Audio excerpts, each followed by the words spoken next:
Hi, so in this video, what I want to show you is a clever technique that I learned from Leila Gharani about combining the repeat function, right, with emojis. Okay, so the repeat function basically repeats a character. So if I go equals repeat, see there it is, comes up, and I'm just going to put in, let's say, for example, A.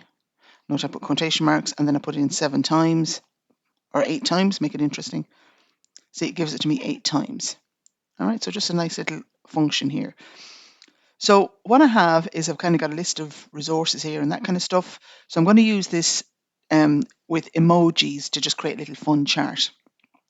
So I just begin by going equals, repeat, double click on it, my bracket.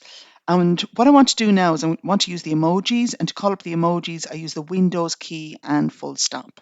So Windows and full stop, or period, depending on where you are.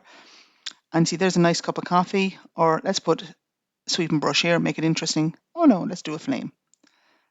Okay, click on it. And then I need to, when I come back up here, then I need to put a quotation marks on it, otherwise it doesn't work. Okay, because it is text after all. Quotation marks on it. And the number of times I wanted to repeat is what I have here. And then I close my brackets and I press enter, and then I can copy it down.